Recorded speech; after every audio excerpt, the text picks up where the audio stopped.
I'm going to talk about what some people consider to be stupid, irrational Hinduism.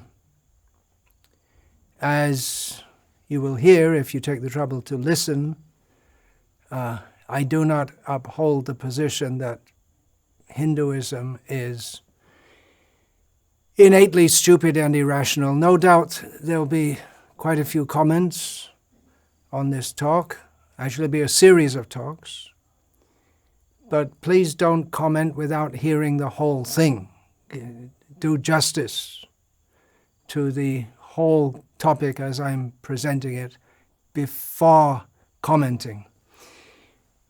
Why am I taking up this subject? Because recently I gave a talk addressing some of the recent atrocities that had been committed, ironically yet again, in the name of the religion of peace. And someone in the comments section, they wrote, and I'll read what they wrote, and then I'll get back to answering the points one by one. I do not wish to position myself as an enemy of anyone or to denigrate the genuine theistic sentiments of genuine theistic people, wherever they may be, whoever they may be, whether designated as Hindu, Christian, Muslim, or whatever, or to denigrate the genuine attempts to understand reality even by persons whose inclination is to be agnostic or skeptical of anything transcendent. However, I feel that these somewhat puerile, supposed to be attacks, should be answered. So I'm attempting to do so. So what the commenter wrote is as follows. These questions are worth a deep ponder. And then the questions come. 1. Why are all the Hindu gods and goddesses born only in India? Moreover, why the people outside India don't know any of them? I'm just reading it as it is with all the bad English grammar. 2. Why do all the Hindu gods and goddesses ride carriers, which are Indian animals? Why not some animals found only in a few countries, such as kangaroo, giraffe, and so on? 3. Why did all the gods and goddesses born only in royal families? Why none of them was born in poor families or in lower castes? 4. The mythological stories mention details of daily activity of the gods and goddesses as to when did Parvati bathe with sandal dust? ? Although it's not a question. When did she make LADDUs for Ganesha? How did Ganesha relish the LADDUs? And so on. However, as soon as the script of the scriptures ends, so do the narratives of the activities of the gods and goddesses. Did all the gods die after that? Where are they now, and what are they doing? Question 5. The scriptures tell us stories of gods and goddesses frequently visiting the earth. They would sometimes give boons to somebody and sometimes kill a sinner. But what has gone wrong now that they no longer visit the earth? In the mythology, number 6, in the mythology, whenever evil spreads all around, God would take birth in a king's family and grow there for about 30 to 35 years and kill the evildoer. When God himself has to kill the evil, why does he wait for 30 to 35 years? Why doesn't he rather instantly kill them as he killed his own devotees in Uttarakhand? 7. If Hindu religion is such an ancient one, why isn't there much propaganda for it all over the world? Why the other religions like Islam and Christianity have so much acceptability? How could they win more followers than Hindu religion if it is ancient? Why were the Hindu gods and goddesses unable to stop them? 8. If polygamy is inappropriate as per Hinduism, then why did Dasharath, the father of Rama, marry 3 women? 9. If Shiva was able to chop off his son Ganesha's head, what sort of a god does it make him that he was unable to patch the same head back in place? Why should an innocent elephant be killed and its head be placed on Ganesha's body? How did an elephant's head fit on a human body? 10. If non-veg food is prohibited by Hinduism, why did Rama go out to hunt the golden deer? Isn't it wrong to kill a deer?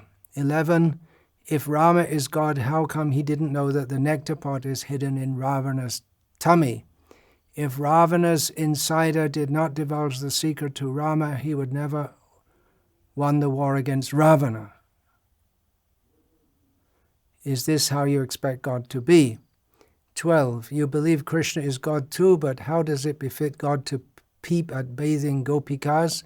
If a common person does such things in this era, don't we call him a loose character man? How can you call Krishna a god? 13. Why are the perpetrators of rape so high among Hindus? 14. Why do Hindus worship Shiva's penis only? Why not other gods' penis? And why other parts are not worth worshipping? 15. Hindu temples of, actually it should be Khajuraho. Walls are adorned with erotic sculptures. Why such places called a holy temple? Is sex considered as a holy activity worth worshipping? 16. Why Devendra Indradev is still enjoying chief of God's post even though claimed as sex slave and rapists by own Hindu scriptures? 17. It's natural to preserve the items, belongings of loved ones, but why no one cares to preserve belongings of hundreds of gods like Rama's bow, Bhim's gada, Krishna's flute, not even a single item? 18. If there are more than one God, then God one knows the secrets and feelings of God two. If he is unable to, then he is not fit for the post of God. If God two cannot able to control, hide, and do not stop God one to know about his feelings, then he is not fit for the post of God, vice versa. 19. How can a loving, merciful, justice God be so injustice by taking all his avatars' births only in India? Why not a single avatar born in Russia, Japan, US, Europe, except India? Why all Indian god stories rotate only in India? It means all the bad, evil was only happening in this piece of land, or during that time no civilization people except living in India. Any sensible, logical person will deny this. End of rant. Okay. Well,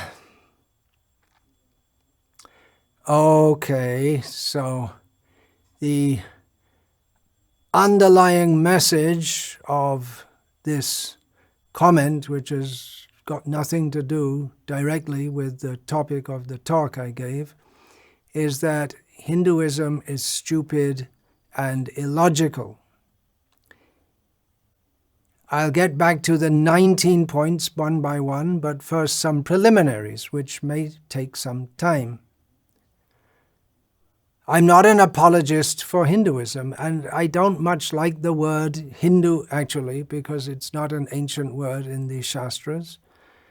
Sanatan Dharma is more accurate, or talking about Vedic culture, but I shall use the word Hindu for the sake of convenience and conventionality in the course of this talk. Now, I presume that the commenter is a Muslim because the name given for the commenter is Jiya, S-M, and Jiya is a name found among Muslim females. Of course, it could be a pseudonym, but also because the commenter quotes both Islam and Christianity, and generally a Muslim can give credit to Christianity, but not vice versa. And these are the same kind of things which Muslims and Christian proselytizers among Hindus say to uninformed Hindus to try to convert them. Yeah, this comment comes in a talk about the latest atrocities. Actually, it's recent atrocities. There have been more in the meantime going on, unfortunately, in the name of a religion which calls itself a religion of peace. The title of the talk that I gave was British MP Murdered, ISKCON Monk Murdered, Religion Means Love. It seems that Jiya SM, or whoever the writer may be, is an Islamist of the type who likes to think of themselves as being very rational, intelligent, the Zakir Naik type of trying to show that Islam is very rational, and peddling misunderstandings, deliberate misrepresentations, and plain lies as part of their campaign to undermine Hindus' faith in Hinduism as a preliminary to converting them. And the commenter probably didn't come up with these wonderful ideas themselves, but they're repeating what sounds to them to be very intelligent. But actually, it is not so very intelligent to dismiss such a sophisticated and complex culture as the Vedic culture without making a deep and intelligent study, a sensible, rational study. I don't want to be seen as an enemy of any religion or of anyone, but it is an attack. I'm not in the slightest bit shaken by these supposedly sensible, rational accusations, but others might be. Apart from that, when the subject under discussion is the murder and slaughter in the name of religion, it was a British MP who wasn't a Hindu, but I was also talking about the slaughter and persecution of Hindus in Bangladesh that had just been rampant at that time. Now, it's very inappropriate to attack Hinduism, even verbally in this way, as if to say, well, Hindus are stupid and irrational, therefore the Hindus who are killed deserve to be killed, as will those who in future we will kill, as we have been doing in the name of the religion of peace for hundreds of years. It's justified because Hindus are stupid and irrational, and our religion is sensible and rational, and that justifies us sensibly, rationally killing Hindus. Again, I'm not blaming all Muslims, but see the mindset behind the way is widely perceived worldwide. It's not without reason. The sensible, rational Muslims who like to think they're following a sensible, rational religion, you've got a problem. You've got a serious problem, even if you think that Islam is basically a religion of peace, and definitely most Muslims would like to live a peaceful life, but there is a worldwide perception of Islam being a religion that fosters among a sizable percentage of its members mindless violence. So it's not without reason to say that there is a problem there. And at this time, when such atrocities have been perpetrated It's called rubbing salt in the wounds, but it's not really salt, it's imitation salt, because these so-called accusations have no real basis, as I intend to dilate on gradually. The poor Bangladeshi Hindus are in no position to defend themselves, and they depend on the mercy of the government and the broader population. It's fortunate for the Hindus of Bangladesh that most Bangladeshi Muslims want to live peacefully, and many Muslim intellectuals and leaders in Bangladesh, after the latest round of mindless, inhuman violence, organized meetings condemning the attacks on Hindus, who nevertheless live in fear of the mob. And it's true that in India also, there are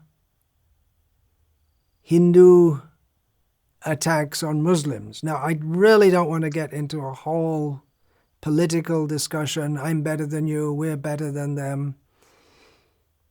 I did say in this talk that I gave that the leaders of these religions really need to discuss about what is the essence of religion and educate their followers.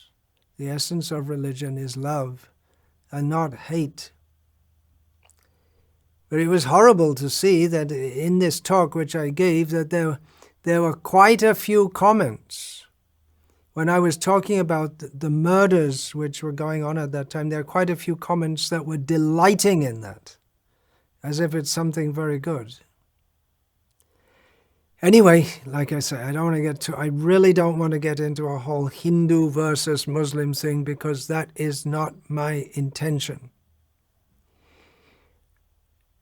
But the attempt to portray Hinduism as inherently irrational ignores the fact of the deep sophistication of Vedic philosophy, Hindu philosophy, even the language in which that has mostly been presented.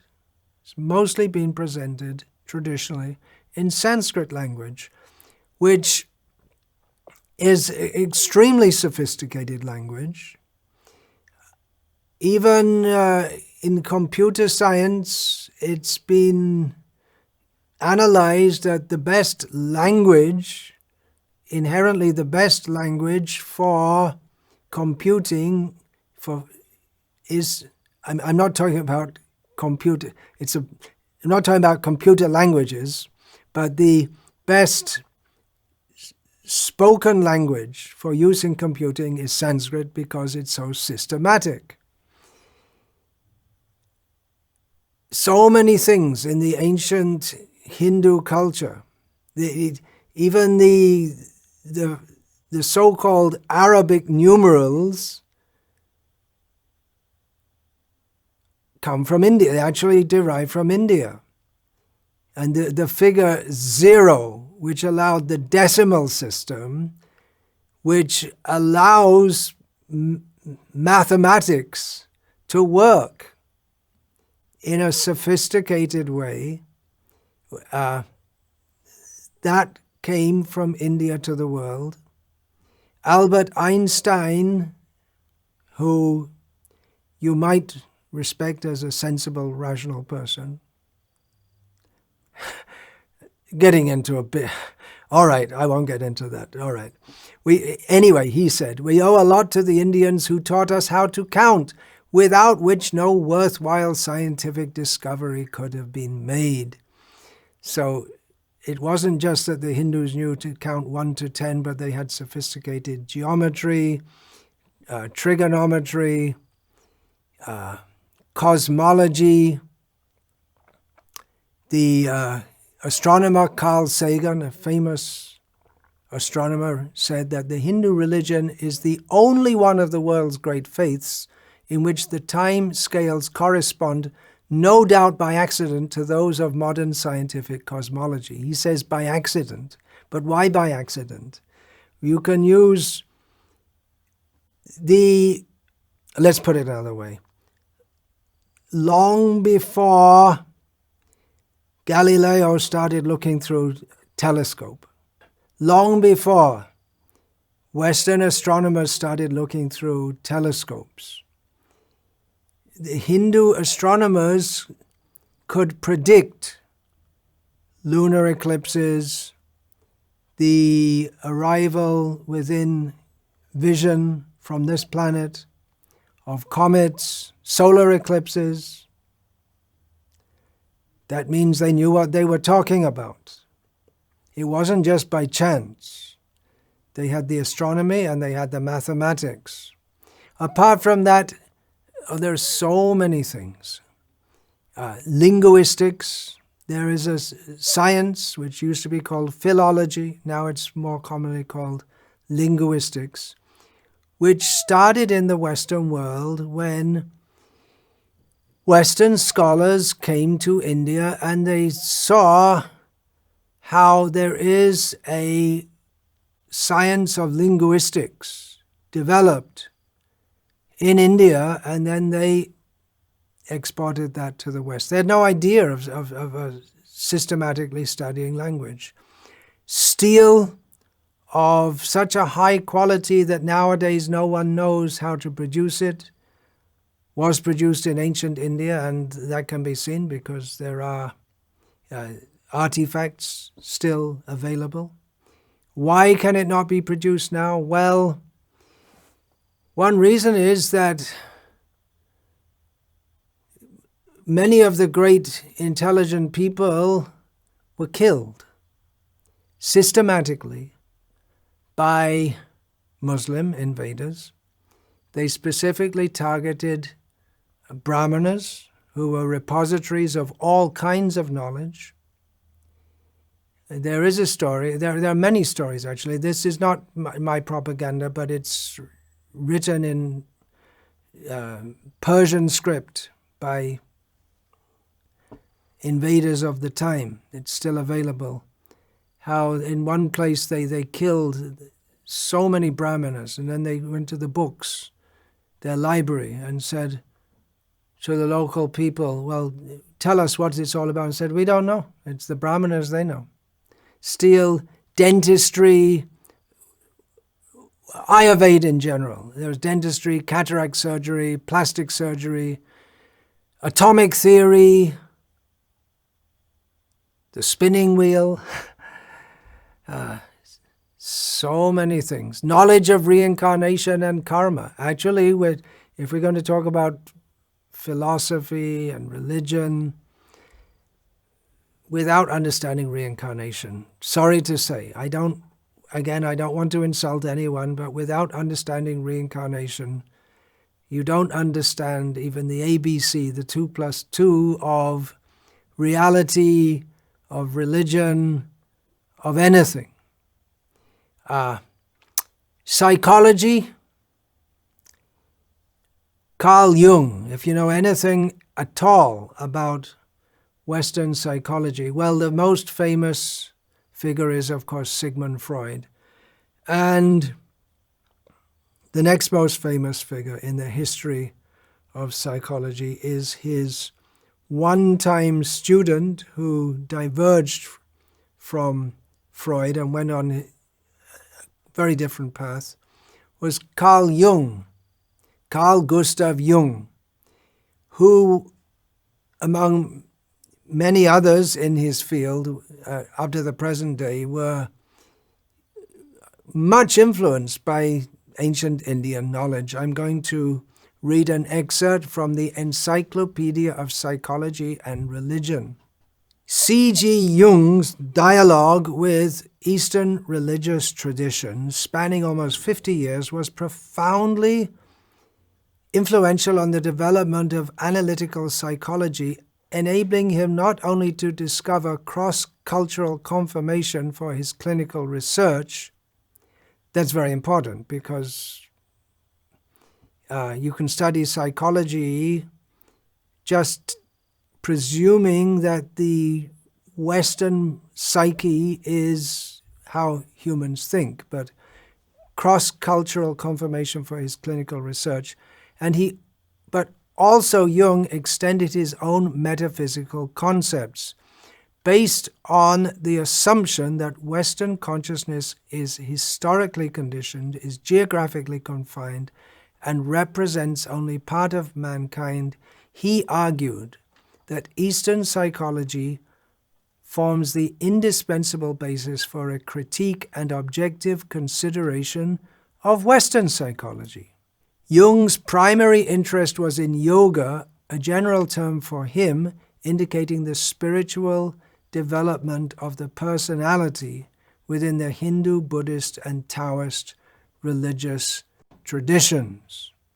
So, of course, the Hinduism and then Buddhism was built on the edifice of Hindu philosophy, although it diverged from it in many ways. Western science is very much concerned. Central to Western science is the study of energy or energies. There are so many kinds of energies: electrical energy, sound energy, light energy, radioactive energy, electromagnetic energy. There are so many energies. This understanding or perception of energies wasn't always there in the Western world. Far before it was even dreamed of in Western science, there was the concept of Shakti, energy, in Vedic philosophy. Parasya Shaktir Vividhaiva Shruyate Swabhavaki Jnana Bala Kriyacha. Shvetashvatara Upanishad said that the energies of the Supreme are many and diverse, and they are in this classification. They're classified as, first of all, swabhavaki. They are inherent to the Supreme, and then the basic energies under which all others can be classified are swabhavaki, jnana shakti, bala shakti, and kriya shakti. Bala Shakti, the energy of strength, and Kriya Shakti, the energy by which things can be done. And Jnana Shakti is something which, the types of energies that come under the heading of Jnana Shakti is, at the present time, completely outside the purview of Western science. In Vedic philosophy, they have, or Vedic science, they have considered the nature of the origins and the ending of the universe, and give the concept of circular time. Western science adopted from the Christian concept or the biblical concept that there was a creation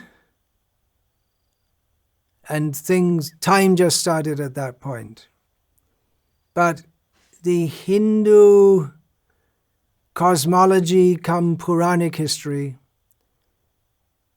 states that time goes in circles, just like there are seasons. In the Western world, there is spring, summer, autumn, winter.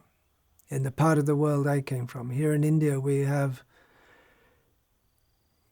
the hot season, rainy season, or in this part of India I'm in presently, Tamil Nadu, there are 2 rainy seasons, and the cold season, which in the part of India I'm in, Tamil Nadu at the present time, not much of a cold season, but it's circular. you can predict to some extent, to a large extent, that it will be very hot in this part of India, very hot and very dry in 6 months from now. It's predictable. So it goes in circles. So in the same way, the Vedic knowledge, actually Veda means knowledge, and much of this is not directly in the Vedas as it's known, as they are known at the present time on this tiny little planet, but more we're talking about Puranic records in the Puranas and also Mahabharata and Ramayana, that just as there are seasons on this earth, there are rotation of time, so that the universe comes into being,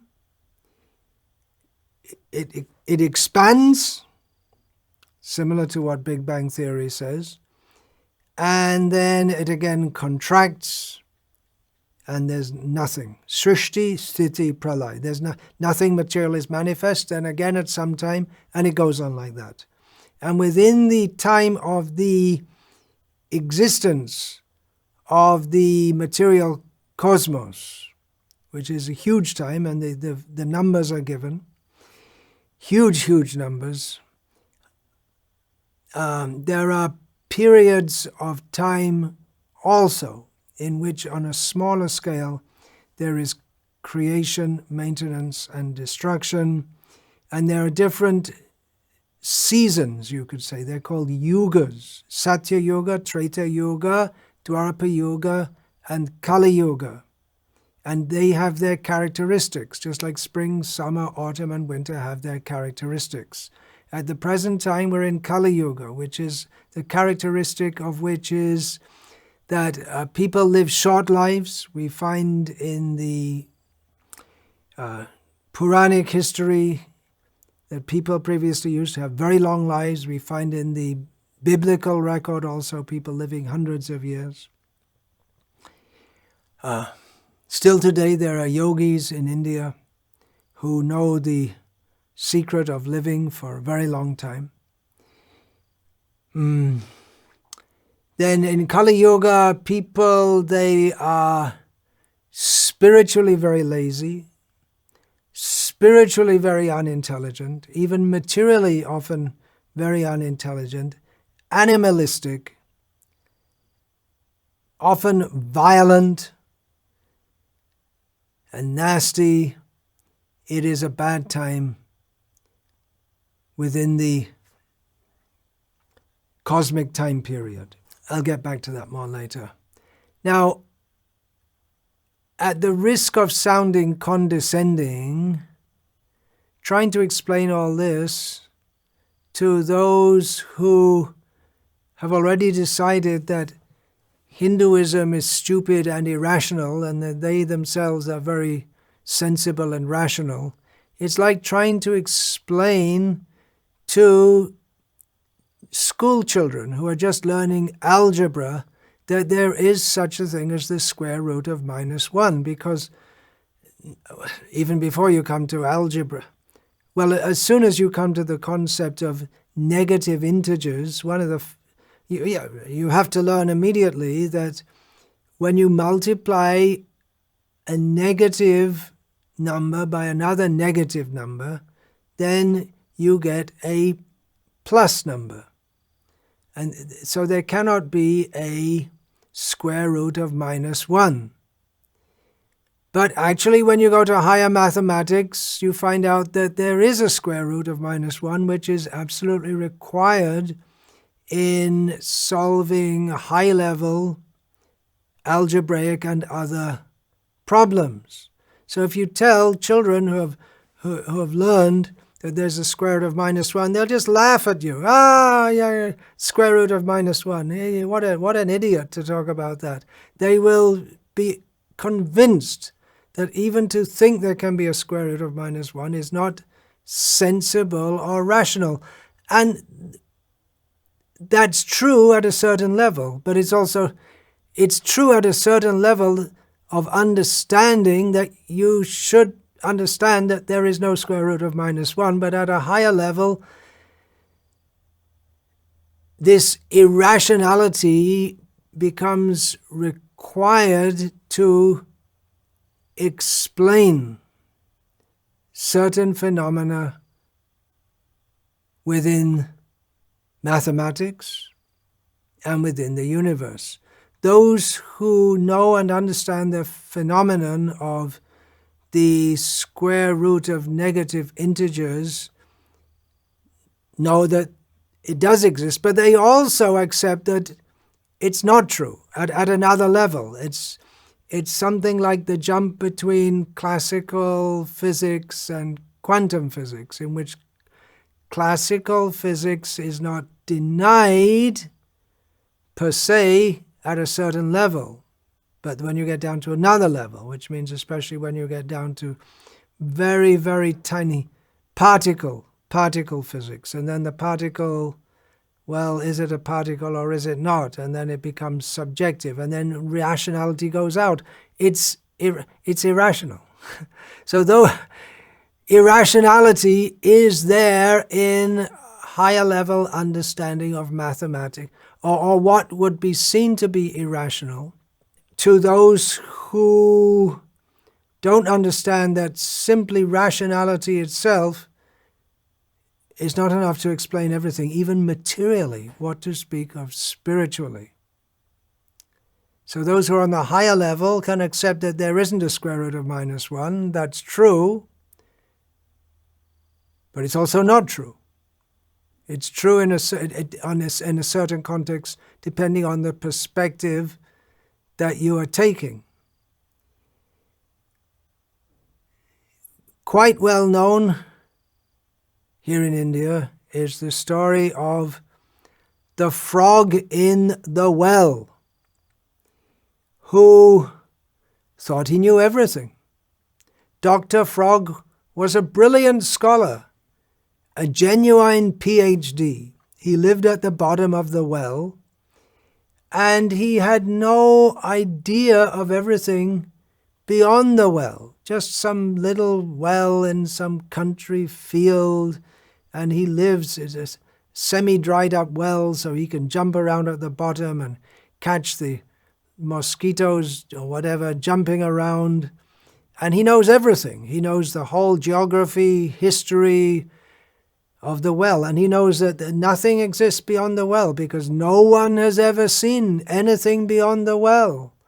And then another frog jumps in and says, "Hey, I was born in this well, but I managed to jump out and I went beyond, and hey, you guess what? I saw the ocean." "What's the ocean?" "Well, the ocean's a huge body of water." "What do you mean a huge body of water?" "You mean just like this well is, it's about three to five frog jumps long. So how big is the ocean? Is it 7 frog jumps long?" And the visiting frog just laughed and said, No. It's practically infinite." What are you talking about? And what? Then there are humans, there are cities, there are animals, and huge animals.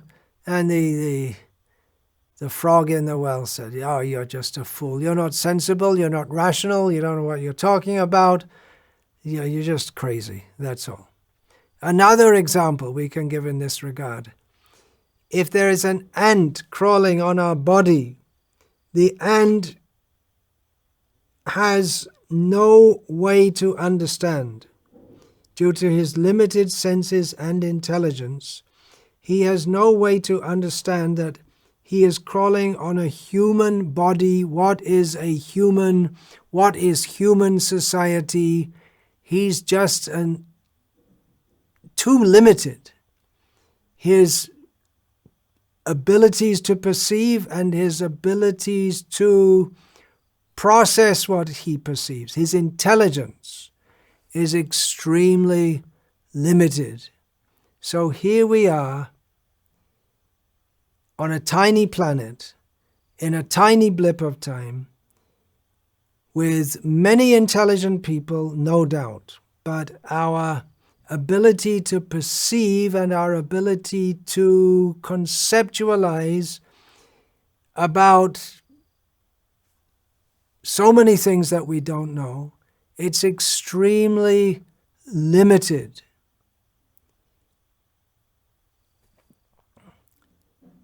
So what am I saying here? Basically, I'm saying that you who want to, in a very cheap way, knock Hinduism for being not sensible and not rational, you're prejudiced. You think you know what you're talking about, but you don't. Now, anyone with sufficient sensible and rational intelligence can understand that by giving the example of the frog in the well and the ant on the human doesn't necessarily make me right what I'm saying, but it should make them think more deeply before attacking or trying to minimize or humiliate or mock a culture and a body of knowledge and a philosophical system of such profound depth. Now, I've been talking about the square root of -1.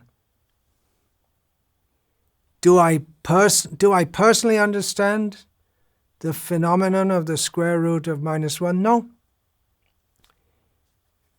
From my extremely limited knowledge of mathematics, I stopped studying at the age of 17 when I left school.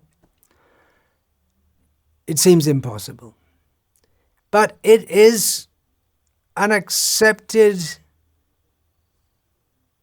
phenomenon or an accepted fact among advanced scientists, even though to most people who have a basic knowledge of mathematics that you get at school, the whole concept of the square root of -1 doesn't at all seem to be sensible or rational. So similarly, the stories of, you've mentioned different gods and goddesses that you deem to be stupid and irrational, are accepted as a fact by advanced spiritualists who are far more intelligent than you and I can even imagine. The kind of philosophy that came out of India, out of Hinduism, is so sophisticated, it's very difficult to follow. First of all, you have to learn Sanskrit, and most people don't have what it takes to know Sanskrit, unless you're raised with it from a young age, and it takes a lot of drilling to understand the language even. Another little story. Kastvam. In a small village, there was a village of fools, among whom one of them was the most educated. How was he educated? He didn't know how to read or write even, but he knew the letters of the alphabet, ka, ka, ga, ga, and so on. So they heard that the people in this village, they heard that in a neighboring village there's a great scholar who is vastly learned, and they thought, well, it can't be more learned and intelligent than our local pundit. So they invited him for a debate. And debate means in Sanskrit. So when the pundit arrived in the village, he saw the so-called scholar of the fool's village, and the first thing he said to him was, Kastvam, kaha tvam. Kaha, who, tvam, you. Kastvam, who are you? In Sanskrit. He said to him, who are you? And the local village so-called pundit, having an idea that he was being spoken to in Sanskrit, heard that the first syllable, ka, and he knew that's the first syllable of the alphabet. So he replied to him, Kastram, Kastram, Gastram, Gastram. And in this way he went through the alphabet. In the middle, before he had reached the end of his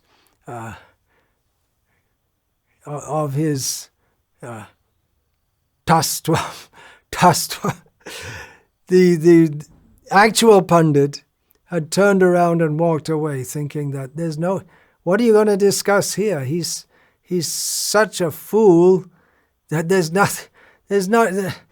no question of discussing. So as the actual pundit started walking away, all the people in the fool's village thought, yeah, see, our pundit defeated him.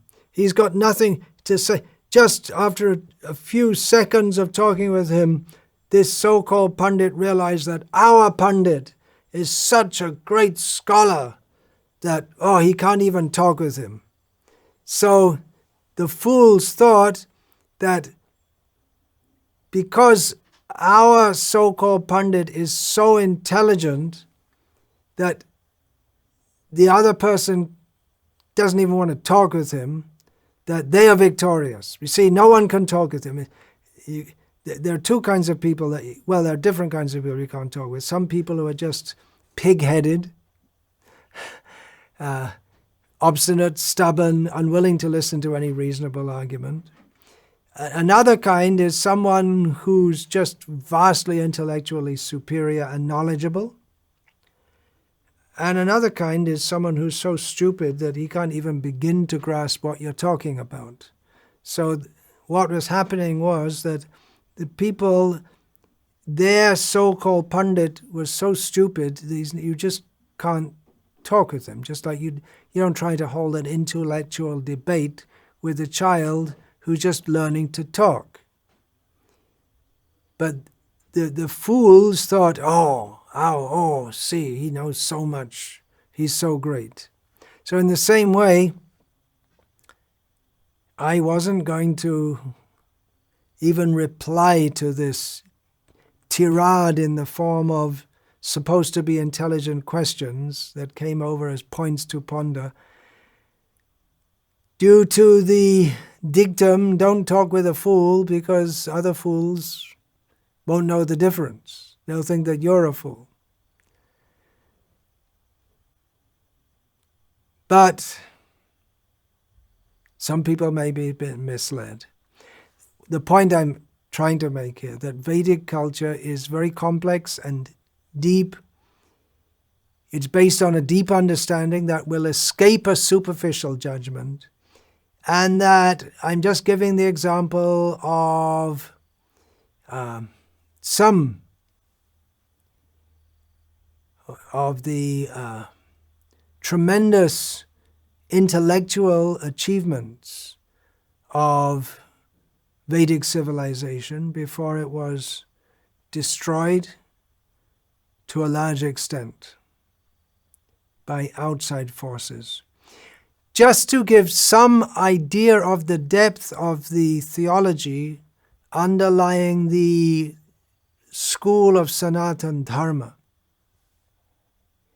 that I pursue, I'm just going to recite the first verse of Srimad Bhagavatam, which is central to the thread of Sanatana Dharma that I personally, among many others in the world at the present time, pursue. All right, I'm going to recite the first verse. It's in Sanskrit, and then I'll give an English translation. Om Namo Bhagavate Vasudevaya Janmadyasya Yaton Vayad Iteratas Chartesh Vabhignya Swarat Tene Brahma Ya Hrida Ya Adi Kavaye Muhyanti Yat Suryaha Tejo Vari Mridang Yatha Vinimayo Yatra Trisargo Mursha Dhamna Svena Sada Nirastakuhakam Satyang Parang Dhimahi. English translation by His Divine Grace, A.C. Bhaktivedanta Swami Prabhupada. O my Lord, Sri Krishna, son of Vasudeva, O all-pervading personality of Godhead, I offer my respectful obeisances unto you. I meditate upon Lord Sri Krishna because he is the absolute truth and the primeval cause of all causes of the creation, sustenance, and destruction of the manifested universes. He is directly and indirectly conscious of all manifestations, and he is independent because there is no other cause beyond him. It is he only who first imparted the Vedic knowledge unto the heart of Brahmaji, the original living being. By him, even the great sages and demigods are placed into illusion, as one is bewildered by the illusory representations of water seen in fire or land seen on water. Only because of him do the material universes, temporarily manifested by the reactions of the three modes of nature, appear factual, although they are unreal. I therefore meditate upon him, Lord Sri Krishna, who is eternally existent in the transcendental abode, which is forever free from the illusory representations of the material world. I meditate upon him, for he is the absolute truth. This is the first of 18,000 verses of Srimad Bhagavatam, and the remaining verses expound and expand on this verse. Now, I've only given the most basic insight into this verse by reading these translations, but actually there are multi-layered understandings of this one verse, of one book. And this is not a one-book religion.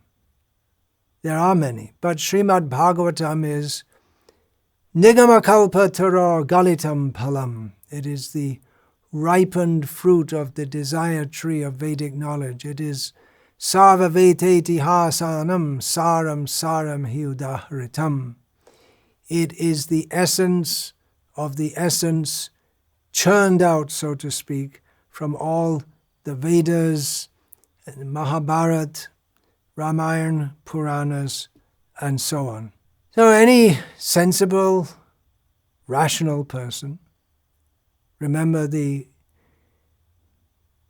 backhanded slap in the face supposed to be claim is that any sensible, rational person would not accept the claims of Hinduism, but any sensible, rational person should acknowledge that this Srimad Bhagavatam is not the work of stupid, irrational minds, but is born of profound spiritual understanding and realization.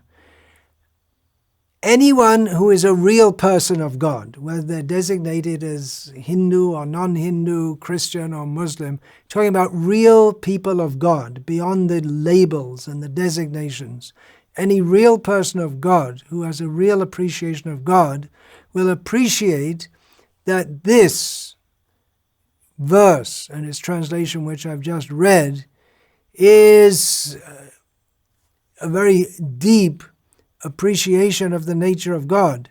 They should not, a real person of God will never denigrate such a glorification of God, let alone try to assassinate those who have dedicated their lives for coming closer to that God. Persons who want to denigrate or assassinate people whose attempt is to link their consciousness with this Supreme God.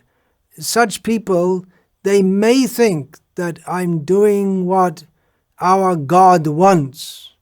I'm very pious, but they have no actual connection with God whatsoever. And it is very unfortunate that the fanatical proponents of a religion which prides itself being called the religion of peace, as if other religions don't promote peace, that the fanatics within that have traditionally, it's going on for centuries, preferred to kill those who profess such high theistic truths, rather than trying to understand and appreciate them and maybe learn something. I'll finish there for now. I plan to continue. There's more to say. And Krishna willing, I'll get back to discussing this further in another session. Hare Krishna, Krishna Krishna, Hare Hare, Hare Rama, Rama Rama, Hare Hare.